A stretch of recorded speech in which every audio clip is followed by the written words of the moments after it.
नमस्कार, मैं हूं पुष्पेश राय और आप देख रहे हैं बोले भारत का खास शो आज का इतिहास। आज की तारीख भारतीय स्वतंत्रता संग्राम के उस नौजवान क्रांतिकारी की याद दिलाती है जिसने महज 18 साल की उम्र में अंग्रेजी हुकूमत को चुनौती दे दी थी। नाम था खुदीराम बोस। उम्र इतनी कम लेकिन हौसला इतना बड़ा कि अंग्रेजी सरकार भी उनसे खौफ खाने लगी थी। आइए जानते हैं खुदीराम बोस की उस कहानी के बारे में जिसने उन्हें भारत के सबसे कम उम्र के शहीद क्रांतिकारियों में शामिल कर दिया।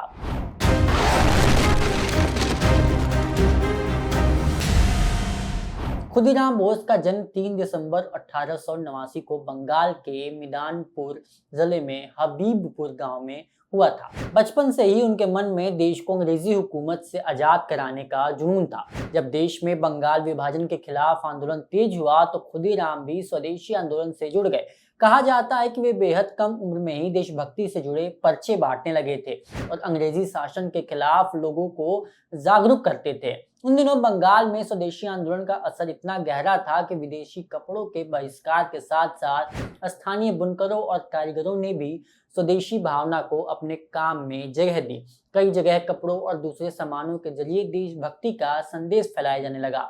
खुदीराम बोस का नाम भी इसी दौर में युवाओं के बीच साहस और स्वदेशी आंदोलन की पहचान बन गया था। लेकिन खुदीराम सिर्फ आंदोलन तक सीमित नहीं रहे। वे क्रांतिकारी संगठन अनुशीलन समिति से जुड़े और अंग्रेजी अधिकारियों के खिलाफ सशस्त्र क्रांतिकारी गतिविधियों में शामिल हो गए। साल 1908 में उन्हें अंग्रेज अधिकारी डगलस किंग्सफोर्ड को निशाना बनाने की जिम्मेदारी मिली। किंग्सफोर्ड उस समय भारतीय क्रांतिकारियों के खिलाफ कड़े फैसलों के लिए जाना जाता था।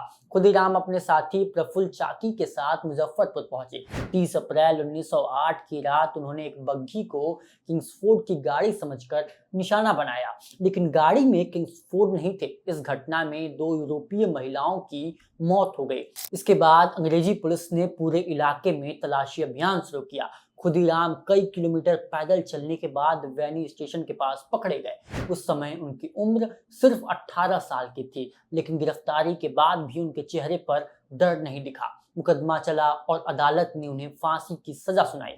11 अगस्त 1908 को मुजफ्फरपुर जेल में खुदीराम बोस को फांसी दे दी गई। कहा जाता है कि जब वे फांसी के लिए आगे बढ़े तो उनके चेहरे पर असाधारण आत्मविश्वास था। उनकी शहादत की खबर जब बंगाल और देश के दूसरे हिस्सों तक पहुंची तो युवाओं में खुदीराम के प्रति जबरदस्त सम्मान पैदा हुआ। उनकी याद में कई जगह गीत गाए गए और स्वदेशी आंदोलन से जुड़े लोगों ने उनके नाम को आजादी की लड़ाई के प्रतीक के रूप में अपनाया। बंगाल में तो खुदीराम की लोकप्रियता इतनी बढ़ गई थी कि बंगाल में बुनकरों ने कपड़ों की किनारियों पर इस नौजवान का नाम लिखना शुरू कर दिया था। यानी एक ऐसा नौजवान जिसने जिंदगी के सिर्फ 18 साल देखे थे, वो आने वाली पीढ़ियों के लिए साहस, बलिदान और देशभक्ति की मिसाल बन गया। खुदीराम बोस की कहानी हमें याद दिलाती है कि स्वतंत्रता की लड़ाई सिर्फ बड़े नेताओं की कहानी नहीं थी। इसमें हजारों ऐसे गुमनाम और युवा चेहरे भी थे जिन्होंने अपने हिस्से का साहस दिखाया। तो ये थी खुदीराम बोस की कहानी। एक ऐसा नाम जिसने उम्र छोटी थी लेकिन देश के लिए उनका सपना बहुत बड़ा था। आज भी खुदीराम बोस भारतीय स्वतंत्रता संग्राम के सबसे युवा और प्रेरणादायक क्रांतिकारियों में याद किए जाते हैं। कल फिर मिलेंगे इतिहास के एक और नए अध्याय के साथ। तब तक के लिए दीजिए मुझे इजाजत। धन्यवाद।